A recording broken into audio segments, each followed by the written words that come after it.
back to my channel Tutelage, a guide to learner. Here, this is Sriparna. Hope all of you are doing good. In my last session, we had discussed the different types of learning disorder, the functions and characteristics of the evaluation system, and most important thing, that is the teaching. What is the teaching aid or teaching support materials? Okay, so today we are going to start a new session with some new topics which includes in the chapter 1 of general paper of UGC Net exam, that is teaching aptitude, and sorry, that's why it is known as teaching aptitude part 12. Okay, so if you are missing my last session, so let's check my previous session. So, and the link is in my description box and my first comment. So learner, let's start the session and move on the main slide.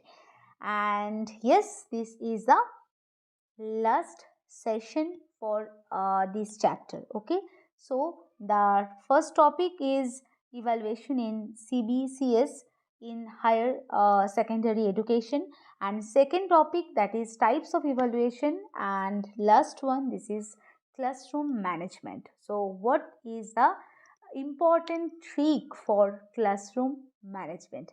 I think the session will be very useful to everyone. So let's start the session and move on the main slide.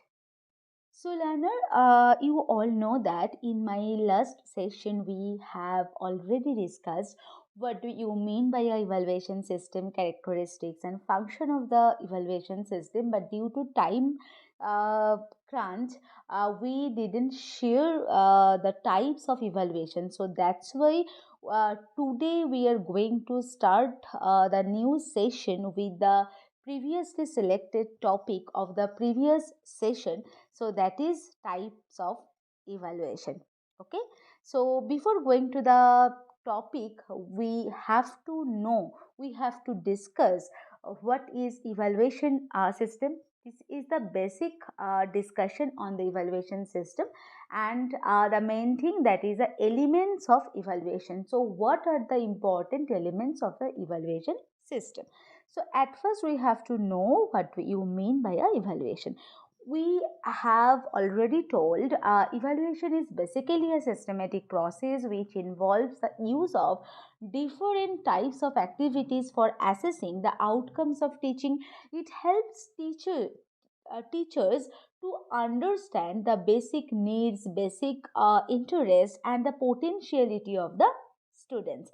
So I think evaluation process is basically a process of collecting, examining and interpreting data on the knowledge, skills, beliefs, attitude of students for assessing the magnitude of their learning. So it helps to develop, it helps to improve the all round of development. So that's why evaluation is a comprehensive process also.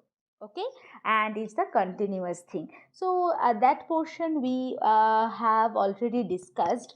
So if you have missed my previous session, so please check it once. Okay, so now going to the main topic, that is the types of evaluation. But before going to the types of evaluation, we have to know what are the elements of the evaluation. So first and foremost element of evaluation, that is evaluator,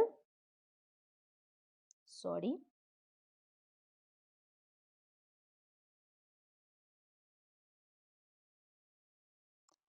and the participants. Okay, so the most important elements of an evaluation are the person who will evaluate. So who will evaluate? So this is done by the evaluator. So who is an evaluator in the teaching learning process?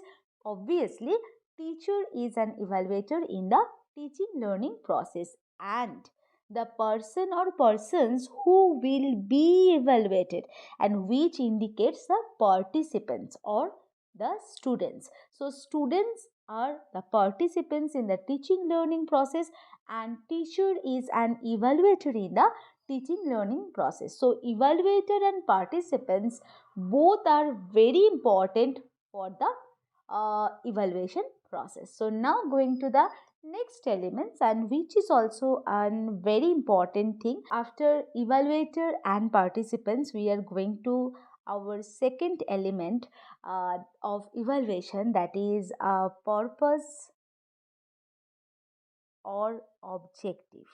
Okay, so why are the teacher or the evaluator arranges the evaluation process?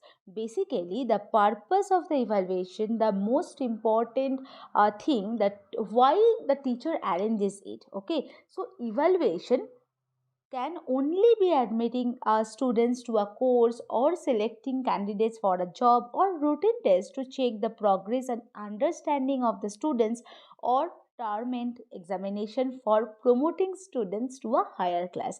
So that's why evaluation is always important, and purpose and objective is also an important element of evaluation. And now going to the third element, that is the resources. So these are required for the evaluation of the question papers. So what are the resources of the evaluation system?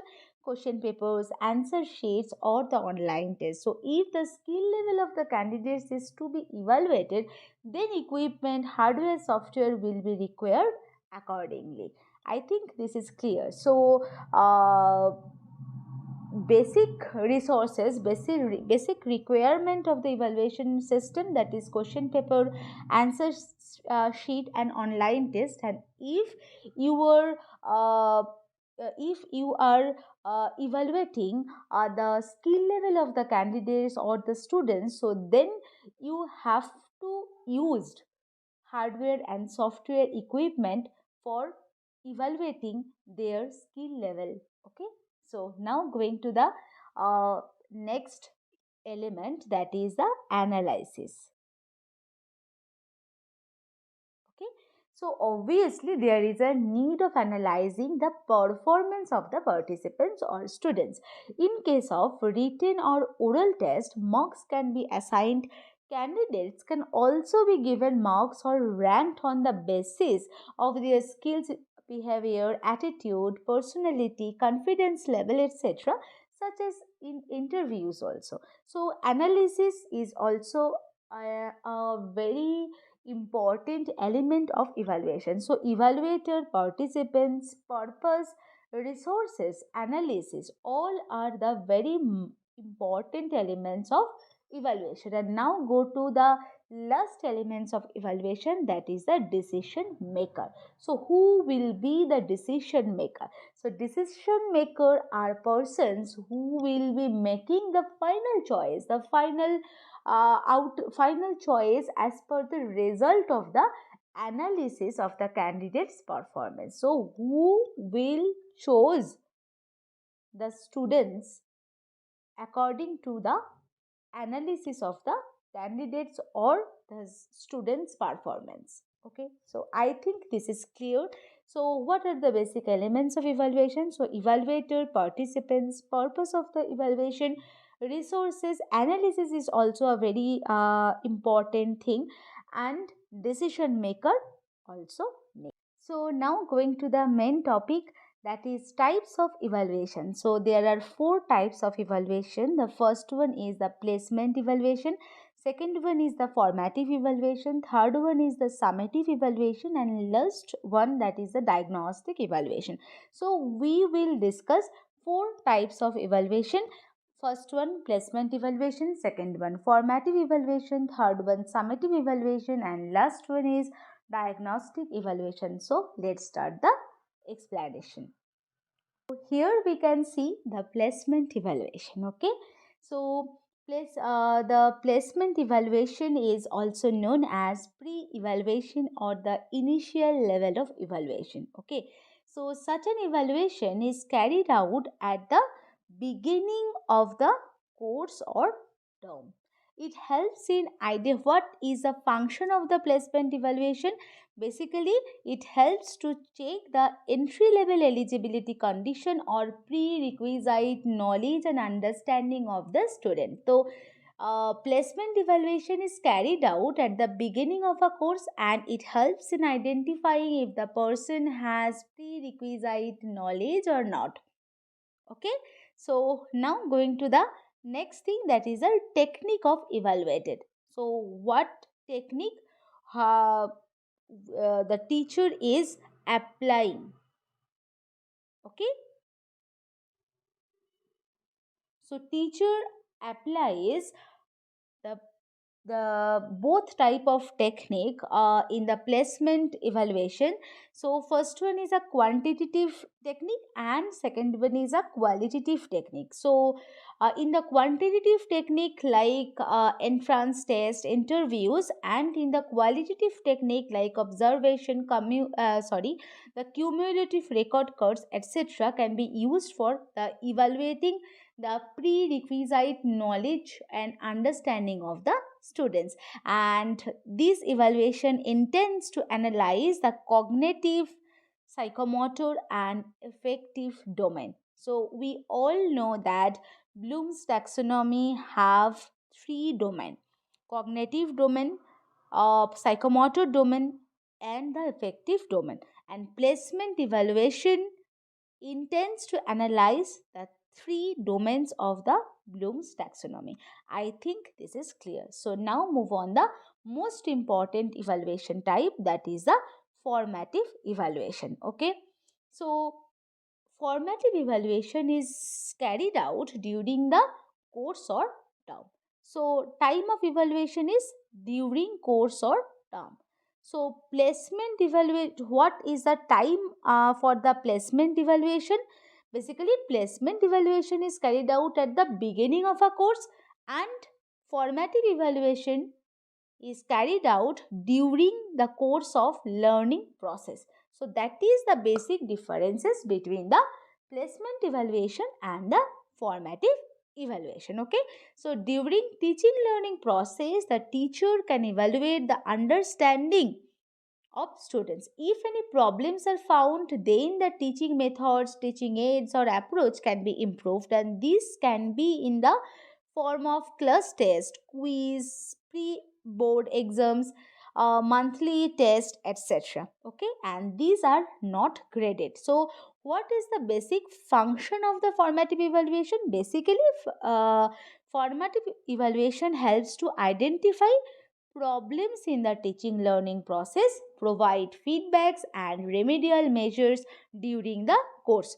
So if any problems arise, so then the teaching methods, teaching aids, approach can be changed. Okay, and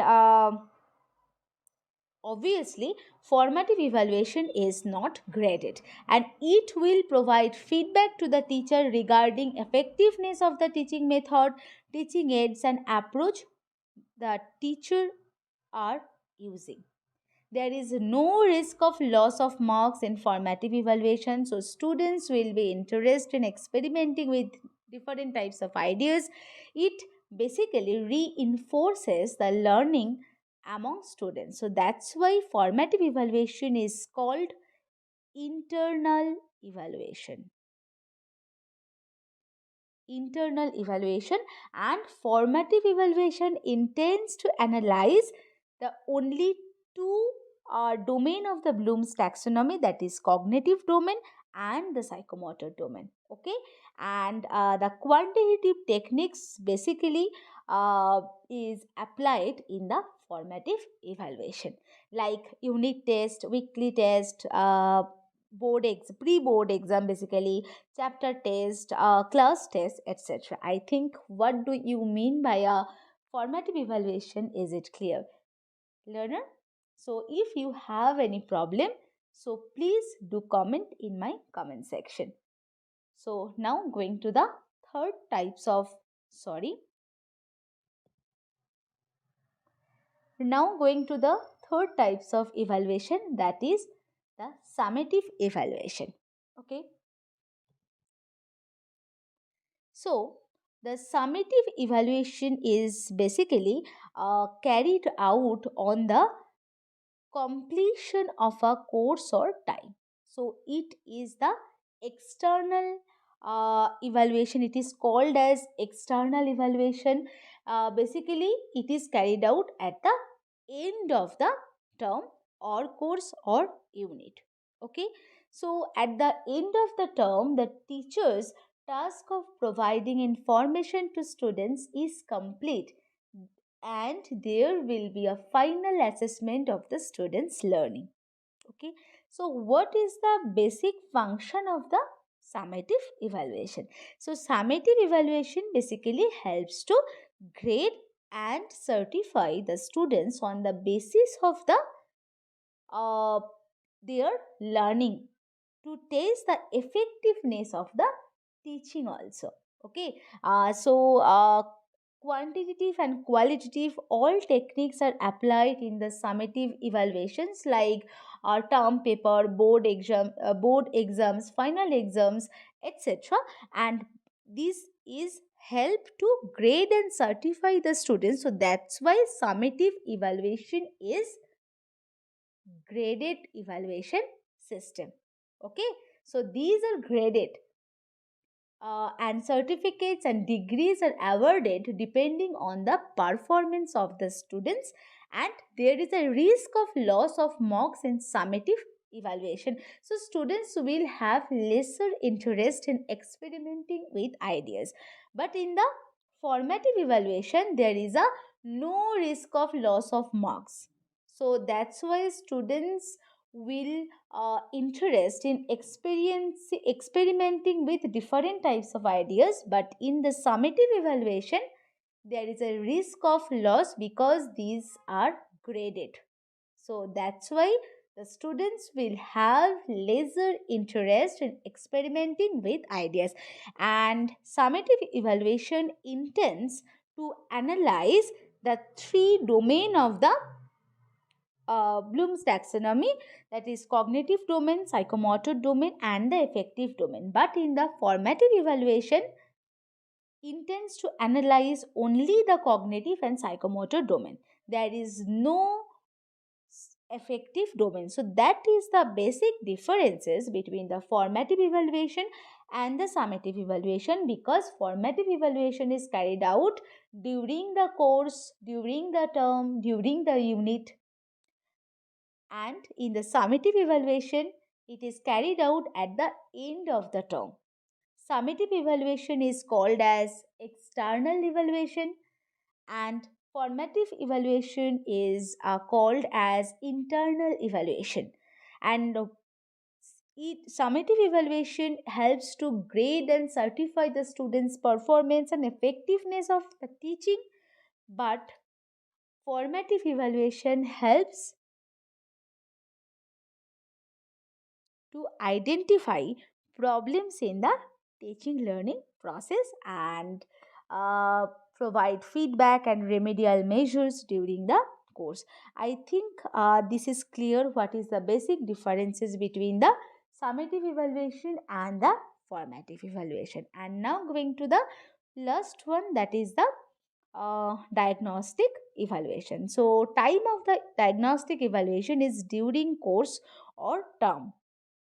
Okay, so according to the time of evaluation, diagnostic evaluation and the formative evaluation both are same. Clear? So this is basically a one step ahead of formative evaluation, because both is carried out during the course or term. Formative evaluation identifies the problematic areas of the students, whereas the diagnostic evaluation diagnoses the causes of such problems. Okay, so it is more comprehensive than the formative evaluation. And what is the function of the diagnostic evaluation? Diagnostic evaluation helps to provide explanation for the problems identified in the formative evaluation. So formative diagnostic evaluation diagnoses the causes of the problems which is arise in the formative evaluation. Okay, so it can also be used at the beginning of a course or term to know about the prior knowledge, pre-knowledge of the learners or students, so that the teaching process can be adjusted accordingly. Okay, and now going to the third point, that is the technique of evaluated. So which technique is applied in the diagnostic evaluation? Here only qualitative techniques are applied in the diagnostic evaluation, and it is based on the evaluation of the effective domain. Okay, so that's why diagnostic evaluation intends to analyze only the effective domain of the Bloom's taxonomy, and formative evaluation intends to analyze the which domain, that is a cognitive domain and the psychomotor domain. Clear? I think I am right. Okay, so I think diagnostic evaluation, placement evaluation, formative and summative evaluation, and what are the basic differences between summative and formative, formative and the diagnostic and the placement and the summative evaluation. So I think this is clear.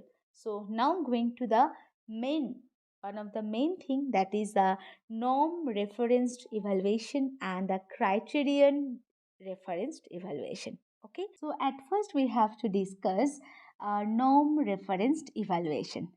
Okay, 1 minute.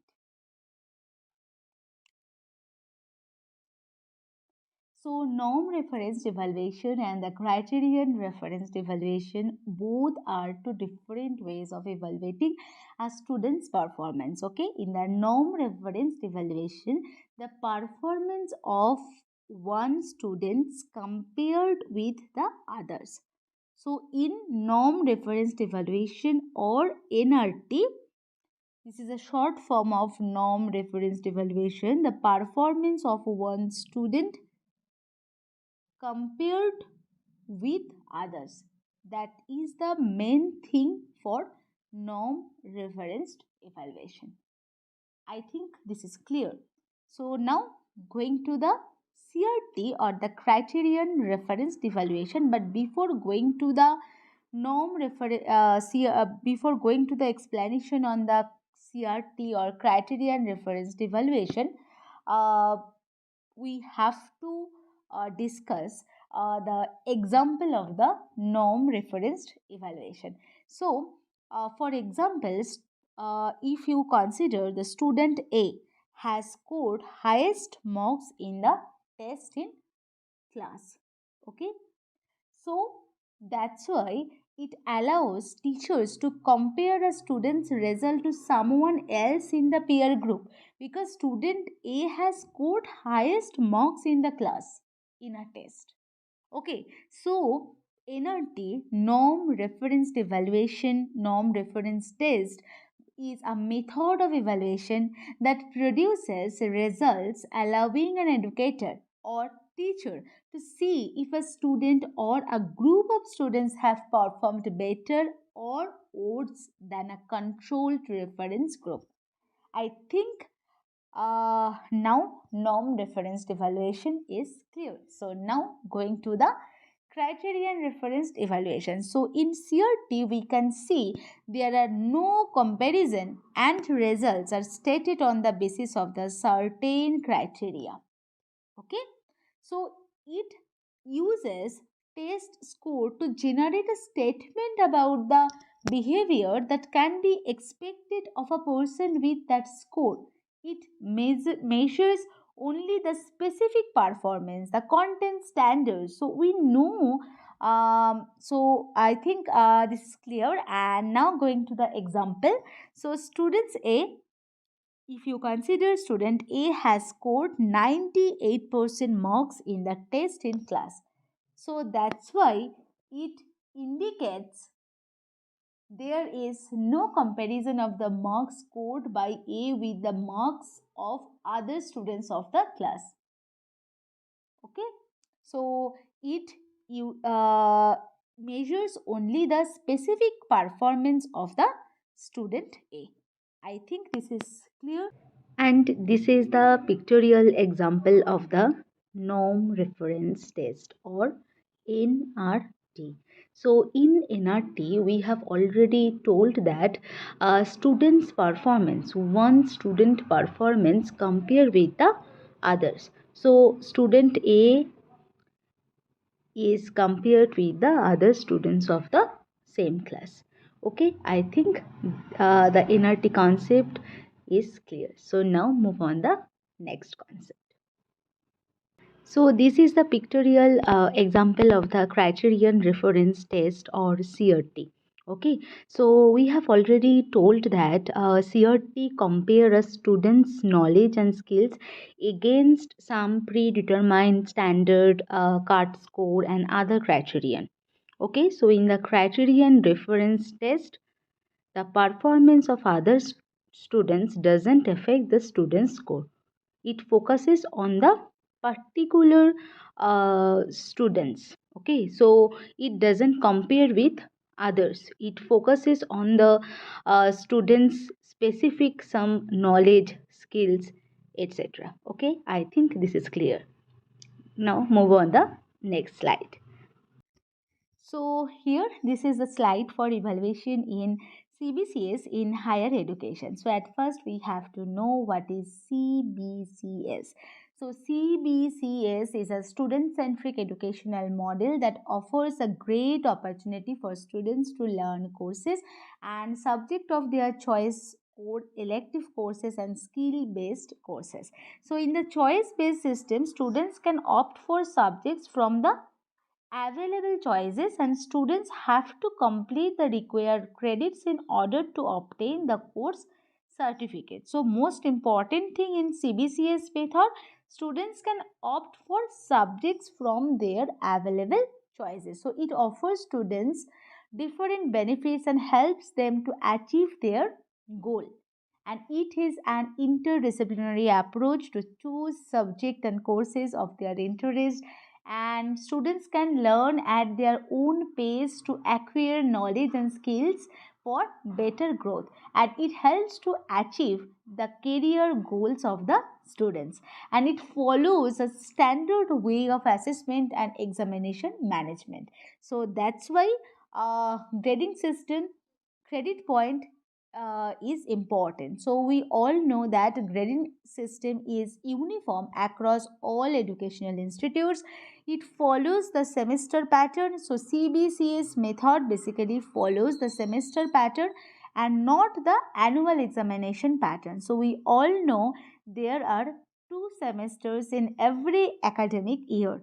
Okay, at the end of the every semester, evaluation and the assigning of grades is done.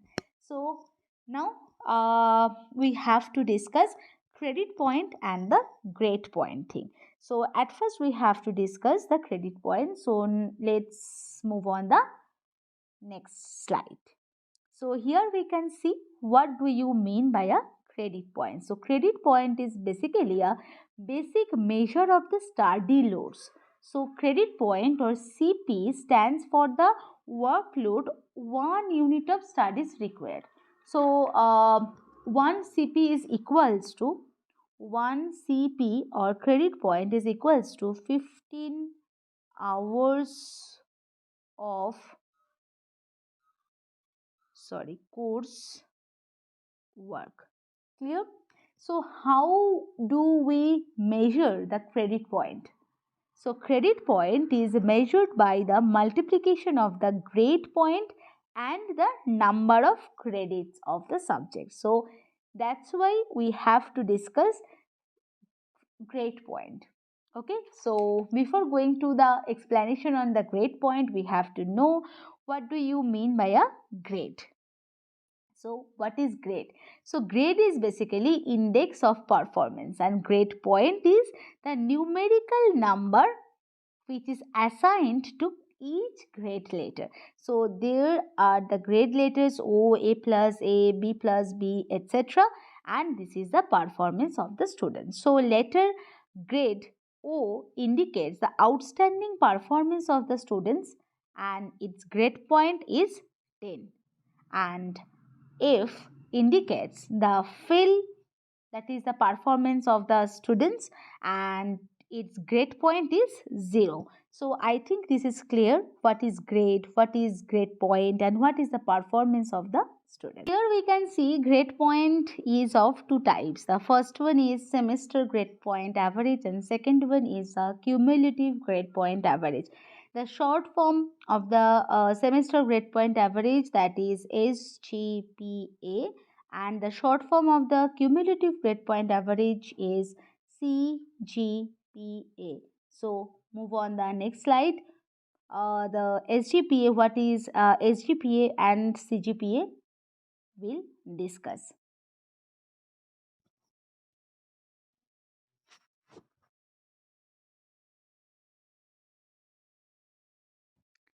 So here learner, we can see the grade point is of two types. The first one is the semester grade point, and the second one is the cumulative grade point average. So short form of the semester grade point average is SGPA, all are capital, and the short form of the cumulative grade point average is CGPA, all are capital.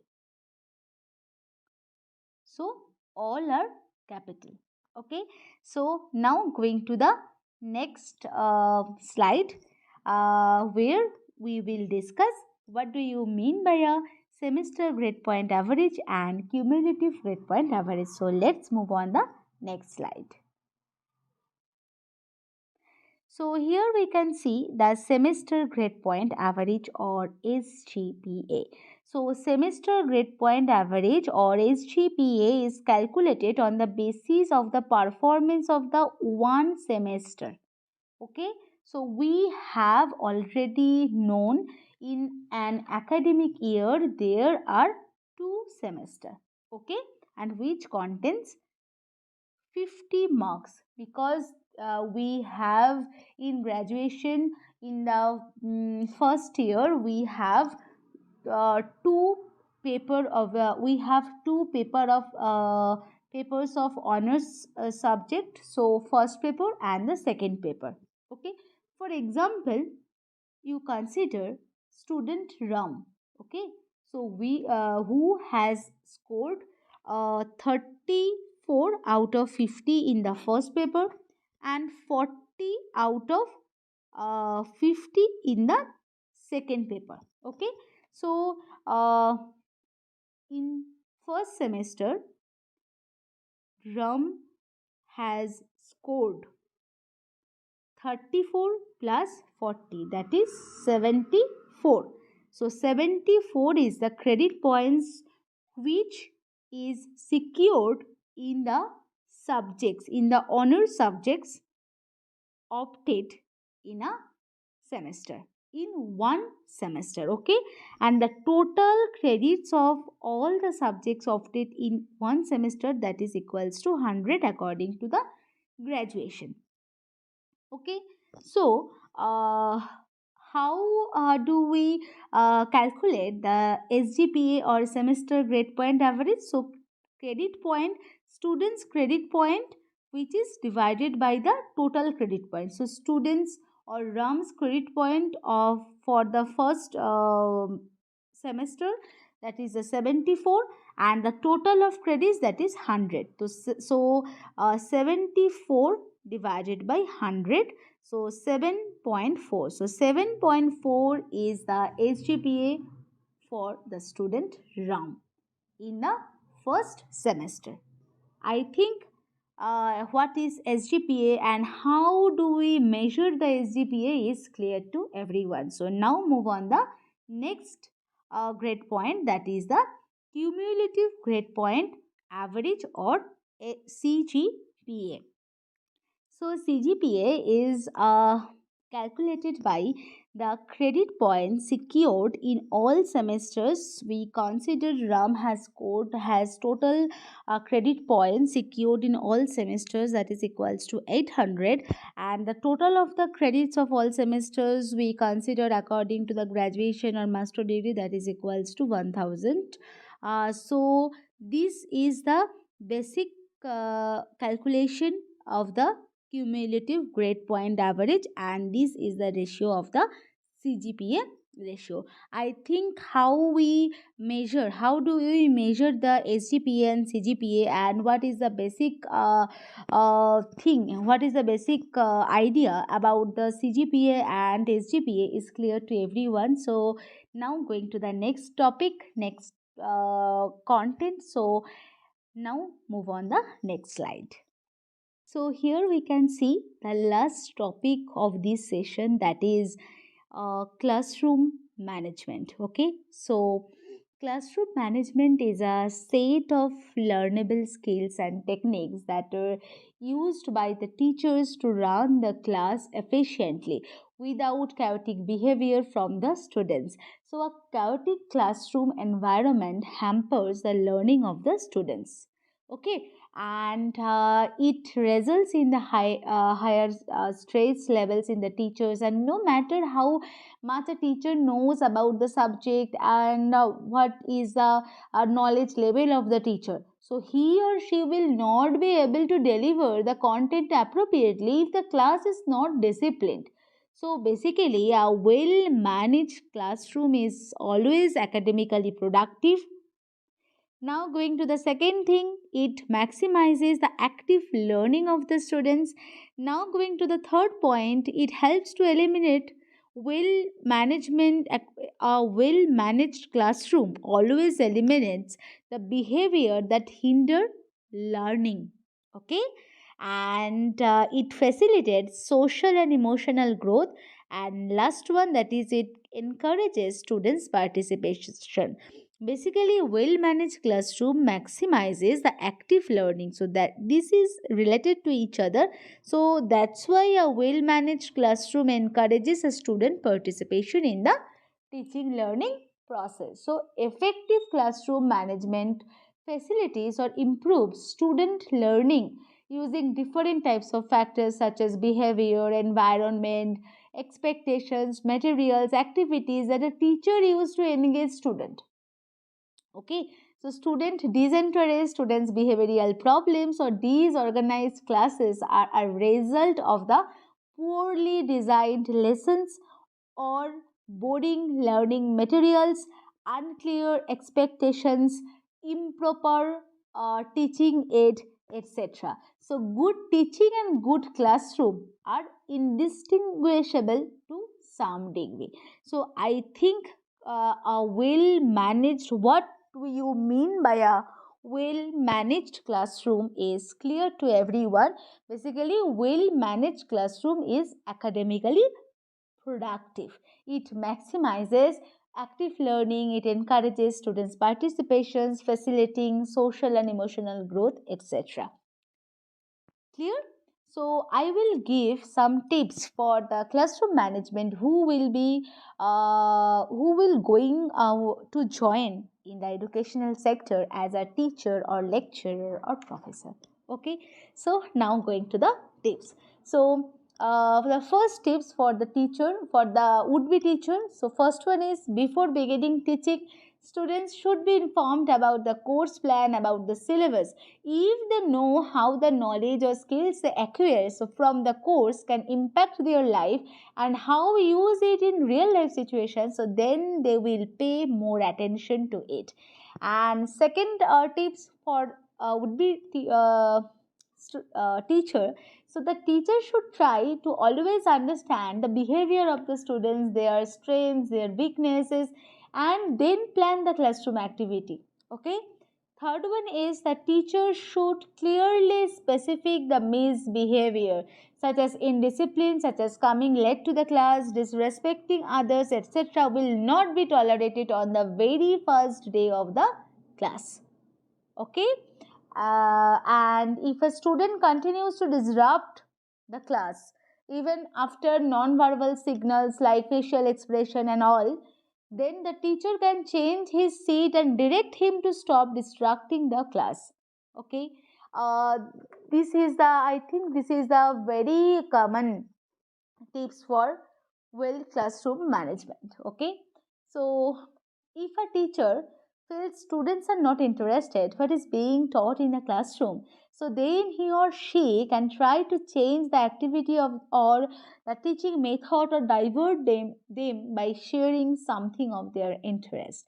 And obviously the teacher should have positive relationship with the class, positive relationship with the students, and teacher always share his experiences with the class. These will motivate the students. So the students should be praised for their achievements either privately before or after the class or publicly in the class, and never humiliate. So I think this is one of the most important tips for would be teachers. Basically, never humiliate students, even if they lack basic conceptual knowledge or not. Okay, so I think it will be very helpful to all of you who will be going to join in the educational sector. So we are done for the today's session. I hope this session will be very useful to you. If you like my session, then do not forget to like, share and comment.